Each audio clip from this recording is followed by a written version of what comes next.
welcome to the TPW vodcast officially, whether you're watching live or watching the recording after. Today, we are going to be talking about fine-tuning your tone of voice. Now, this podcast or recording is for you if you're struggling to find a tone of voice that suits. And maybe you have one, but it's not resonating for whatever reason. Maybe your business is changing and you need a tone of voice that is evolving too, that needs to be shaken up a bit. Or perhaps you're from an agency or a writer like me who just wants to pick up some tips and tricks on behalf of your clients, or maybe even for your own comms. And for all this, I am joined by Nick Parker, who is an author of a book called On Reading, which challenges how we read. He's also the founder of That Explains Things. That's a language strategy studio. And he's the creator of Voicebox, which is the hat that he'll mostly be wearing today. Nick, welcome. Thank you for joining. Thank you very much. Thank you. And can you tell me a little bit more about you?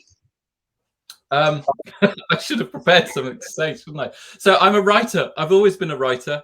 I worked in magazines and publishing for a while, about 10 years. And then for the last 10 or 12 years, I've worked in creative agencies. And as you say, like now run That Explains Things. My official blurb is helping clients find their voice, tell their stories, and explain their things. I think explaining is a sort of underappreciated art.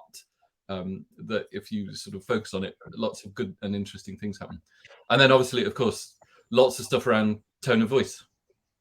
Absolutely. And we'll get on to Voicebox definitely in a moment. But let's get to the questions proper now. Having a tone of voice probably once was a bit niche a few years ago, but now most brands have a tone of voice, but perhaps it's not working for whatever reason. Can you tell me about how important it is for businesses to get that right tone of voice, most importantly, that suits their personality? Yeah, well, it's just a massive opportunity. Like, that's the thing with all of this, isn't it? Like with any kind of bit of brand and comms, is if you have a strong and interesting brand, and if you have like interesting and effective things to say, you're just missing a massive opportunity to get that across if you're not doing it in an interesting and distinctive voice.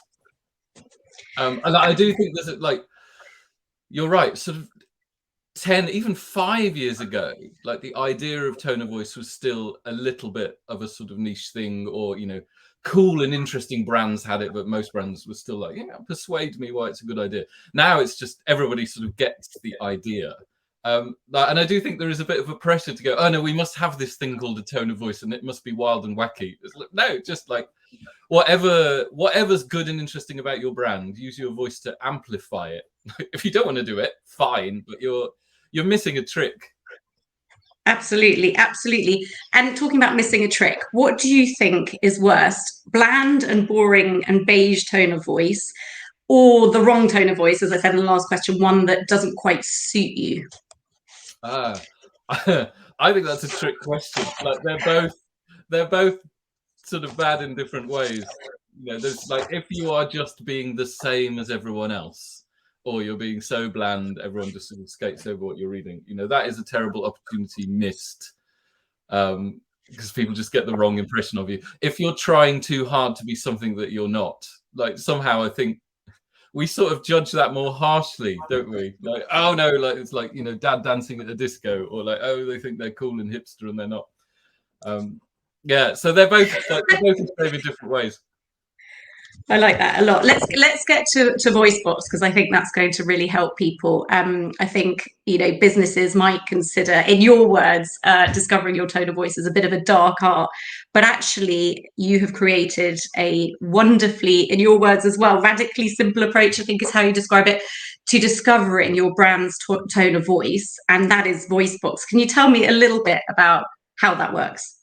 Yes. So I guess I'll tell you where it came from originally. So when I used to, I was the creative director of an agency called The Writer, and we did, big tone of voice programs quite often with large companies. And when I left and set up by myself, I just sort of assumed I assume that lots of writers had their own way of doing it. And because I've been around lots of people who talked about tone of voice all the time, I was really surprised to find that other writers, particularly other copywriters, did feel that tone of voice was a bit of a dark art, and they struggled to explain it to their clients. And then I had a particular client who was like very like, explain this to me super logically. So I was like, okay, so how do I do this? How can I explain this sort of slightly abstract, ethereal, artsy thing called tone in a way that has a little bit more rigor around it? And so I sort of came up with this framework, which I call the 11 primary voices, which is basically sort of saying there are, you can, like with colors, you can divide them into the sort of the basic primary colors.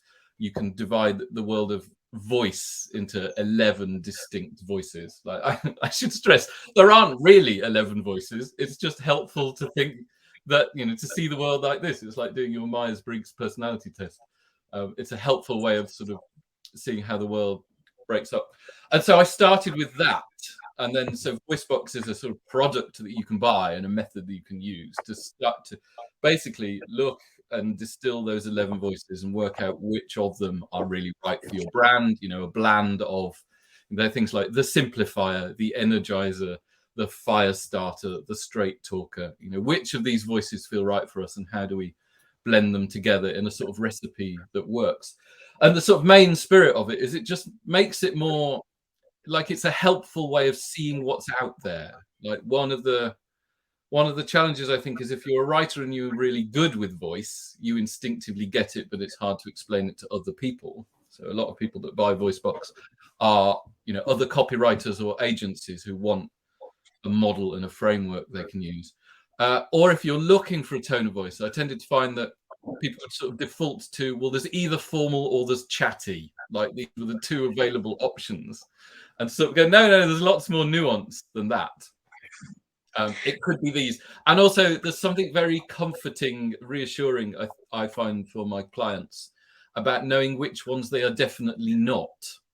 So there's a sort of value in the framework of going, right, so it's these two and it's definitely not these 9. That's like interesting and reassuring thing, I think. Actually, I'll come back to that. You've made me think of having the two personalities and how to marry them together. But I just want to say I completely forgot to mention in the intro that by all means, please do post questions in the comments section. We will endeavour to answer some of them on air, but we only have a small amount of time. So if we don't manage to get back to you while we're live, we will get back to you in the next day or so. So don't hold back, and apologies for not mentioning that earlier on. So, okay, so you're talking about now a brand potentially having 2 different tones. How do you, so let's say they're a playful child with a little bit of warm friend. How would you match those 2 together? Well, so like part of this is art. It's not really science, is it? Like there's a framework. That's the art of it, is just, so what blend of that works for you? And that's really the creative skill. That's as writers, that's what you're getting a feel for. I mean, part of what Voicebox gives you is, so, if you are a playful child, try these techniques. Here's how you can sort of play around with language. And so part of what you're doing is sort of finding that mix for yourself, I think. Yes, we're really straight talking, but also, we are storytellers. What does that mean? And there's a thing I noticed. I don't know if you find this. When I work with design agencies, for instance, they're very comfortable going, right, we'll explore 3 different routes, say, and they'll present back 3 quite radically different visual options. Here you are, like really minimalist. Here you are with a sort of organic, muted palette, whatever it is. And then when it comes to tone of voice, there's this feeling like, well, there should be one straight away, and this is us. Like, so I always feel like there needs to be much more of a spirit of play and experimentation with our language, just like there is with all the other elements of brand and comms. And part of what Voicebox is, I think, is just like confidence and reassurance to go through that sort of play and experimentation phase of finding a voice. Absolutely. And this one does make me laugh. Fire starter. It's a voice that swaggers, picks fights, and shoots its mouth off. Irreverent, spiky, off the cuff is crossed out and gives no beeps, I think we'll have to say for the purpose of this live. What kind of a brand would this be suitable for? And I guess importantly, who would it not work for? Because people might read that and go, oh, I want to be a fire starter, but maybe it isn't quite the right fit.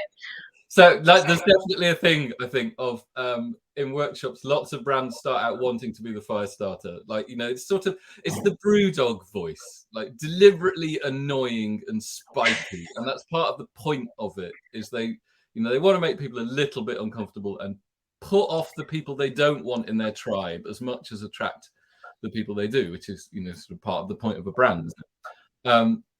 There's a American coach called Ash Amberjay, who I think is just like the perfect fire starter voice. It's very sweary and full on and in your face.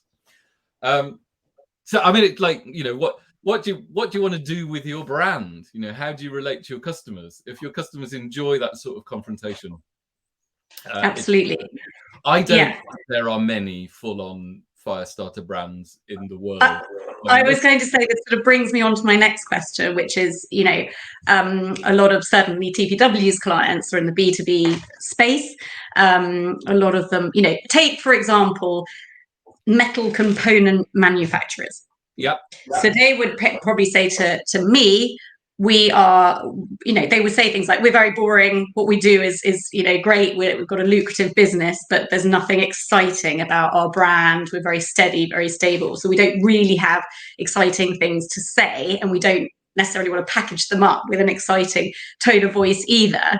And that's probably true. They probably don't need an exciting tone of voice, but where would you even start with a business like that?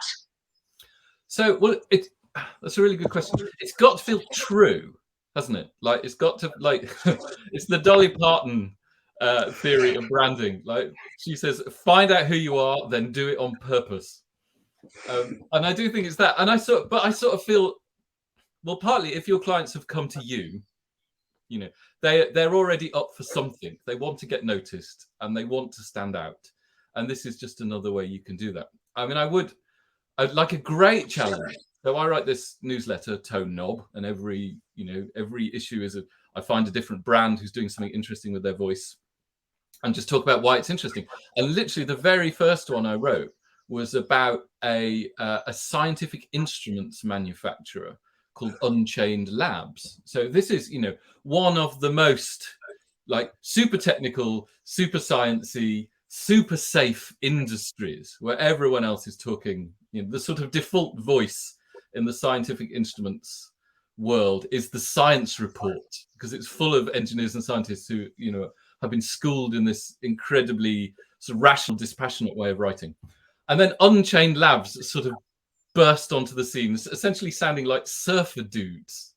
And it's completely like shocking. And like all of their competitors are looking at them almost like, are they allowed to do this?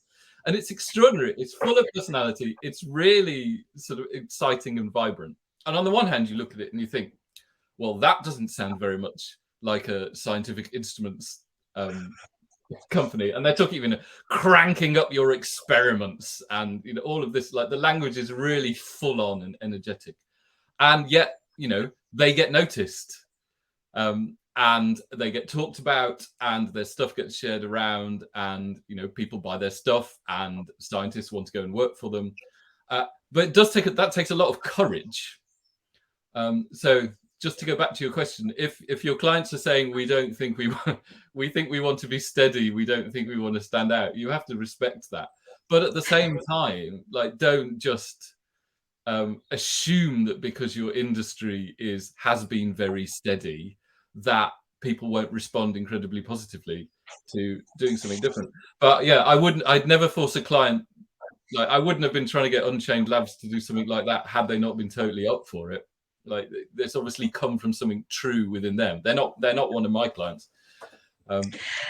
And actually, talking about Tone of your newsletter, something that caught my eye the other month was when you were talking about the CIA that's had quite a radical change in its tone of voice. And tell me a bit about your thoughts on that. It was certainly surprising to you the way they've gone, but I think you were impressed. Is that fair to say, with how it was packing a punch? I mean, it's just great, isn't it? Like, so And again, that's a sort of marker, I think, of just how everyone has got the idea now. You know, if what we're like is, you know, we're like a certain way, you know, even if it's, you know, you'd never think of the CIA as a brand as such, then why isn't that there in our writing all the time? So the CIA revamped their website. It's largely a recruitment tool. And what I love about it is it is just incredibly austere. Like, it's a high status, high authority, quite minimalist, very stern, no emotion. And it's a brilliant example of, you know, the possibilities with voice that isn't just about being warm and friendly and funny. You know, lots of brands, you know, it's still a cliche, I think, that how many brands want to sound like innocent drinks, you know, despite the fact that innocent drinks have been doing this thing 20 years pretty much. That we sort of, you know, still going for sort of funny and chatty and sort of very self-deprecating is, you know, that works really well. The CIA are completely at the opposite end. You know, it is not just a very, very serious voice. It's also a very high status voice. And that's like just great. It's great to have examples of organizations that are like doing something completely different and are doing something very, very serious. I do think it made me realize, I mean, if you go and read their website, you know, there's a terrific line. What is it? You know, we go where others cannot go. We achieve what others cannot achieve. Like, it's incredibly serious. Sounds very Star Wars. Yeah, it is. It is. Sorry, now, I Nick, forgot what I was going to say. Don't worry, I was going to say, Nick, are you ready for some questions from the audience? Brace yourself, could be anything. No, it won't be anything. I will put up a question from Carol. Now, I will just caveat that with, I'll read it out in one moment, that, you know, we've only got a little bit of time. Nick can do what he can to answer these, but there might be a conversation to be had afterwards. So from Carol, what tone of voice would you recommend a startup technology firm to have? Now, I'm assuming the question is, it depends on the type of startup technology firm, but I'll leave that to you, Nick. Yes, so it depends on the startup. It depends on the technology. It depends on your audience. It depends on all of those things. I guess the thing I would say about startups is, like, obviously, that's the time to get noticed, isn't it? So whatever voice you're going for, the opportunity is to do something super distinctive and to notice, like, there are lots of defaults that startups tend to fall into. You know, graphically, there's a sort of illustration style that lots of startups end up having, and there is a voice that goes along with a certain, you know, there's sort of that rational tech scale thing tends to come with a certain voice. Just notice, like, make sure you're not falling into the patterns or assumptions that all other startups tend to do, and just look for something that is like what's true for you and what's different and distinctive. Yeah, absolutely. I suppose the question might also be is, like, you know, if you were dealing with that said tech startup firm, where would you start? What kind of questions would be your first questions to them to start unearthing the type of tone of voice? I guess, in other words, what questions can they start asking themselves to find that tone to get noticed? Yeah, so if you think your voice is sort of what your brand looks like in writing, isn't it? So what's the rest of the brand and the rest of the brand positioning and the whole rest of the vibe? What's the culture of the place? Like, what do you do? Like, who are your competitors? Who are you up against? So who do you need to sound different from? Like, again, Unchained Labs is just such a terrific example of that in a very steady industry where most of the players have been around for 20, 30, 40 years. To come straight out of the gate as a new business, they just looked around and go, like, what is nobody else doing? Let's sound like that. And also, what I think there's a thing about, what does science sound like? So let's not sound like that either.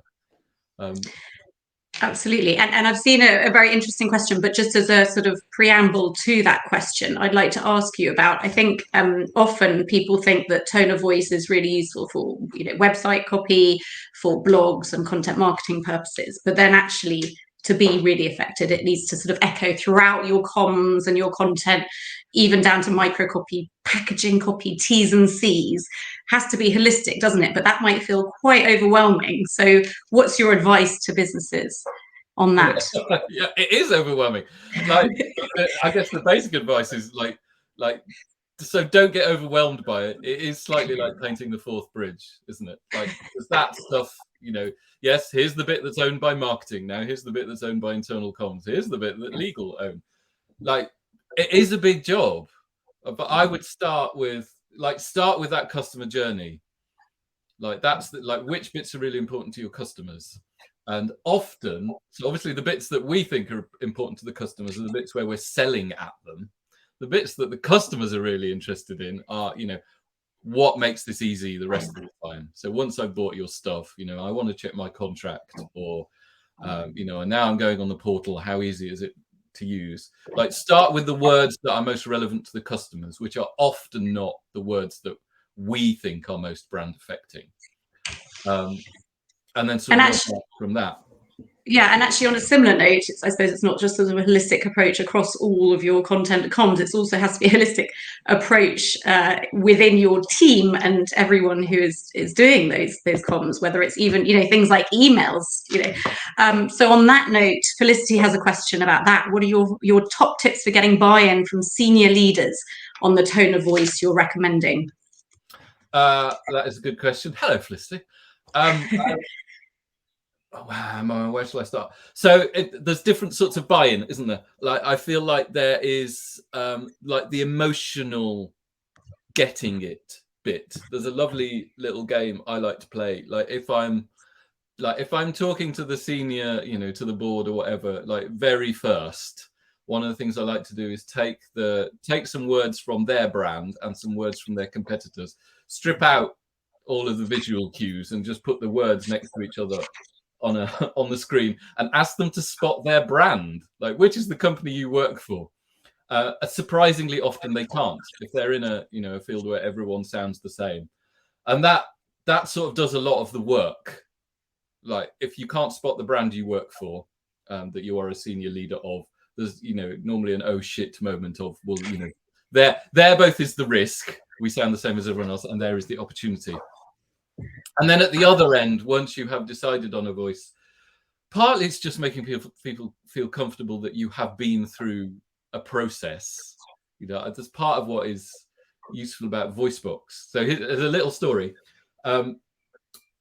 You might notice that this tends to happen in if you're doing a tone of voice workshop or any sort of, you know, communications workshop, and you're working with the team, and then somebody really senior comes in and they'll, you know, drop a bombshell and then leave. Quite often the bombshell they drop in tone of voice workshops is they'll come in and, you know, you'll be going through the process of, you know, finding out what people think, and you'll be, you know, talking about the nuances, and they'll come in and say something like, well, just don't make us chatty, and then they'll leave again, and you're like, oh, well, thanks for that. And they're, you know, sort of expressing an insecurity that tone of voice means you're just going to make us feel, you know, sort of childish, or, you know, whatever.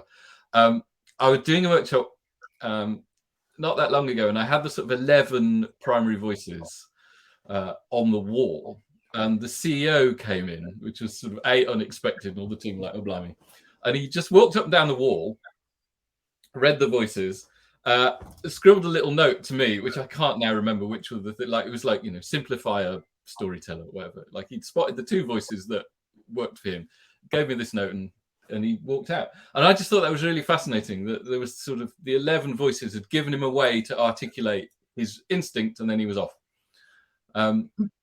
So what am I doing there? That's so just that way of showing senior people that you have been through a process. You haven't just arrived at this one voice, though you have considered other voices. Because again, I think people are really reassured when they see a bit of writing done several different ways. Like, oh, I get it. You know, we can flex the tone like that. So that's the middle bit. And then the final bit is just test it. Like, you know, the whole point of this is to make your brand's writing more effective. So as soon as you have some writing in your new voice, stick it on the website, see what reaction it gets, show it to customers, see what they think. Just get the feedback that you need. And if the feedback comes back that it's not working, like, take that seriously. You're not trying to just force through a voice just for the sake of it. Yeah, you don't, if something's not working, you don't have to be imprisoned by it forevermore. No. I have an interesting question here from Paul, actually, which I think is similar to what we were saying, perhaps about the more steady sort of B2B businesses earlier, but I do get this a bit as well. What about those brands that are too scared to be interesting? And I think there's a sort of misconception that to be interesting, you have to be wacky. Yes. So, yes, exactly. I would start there.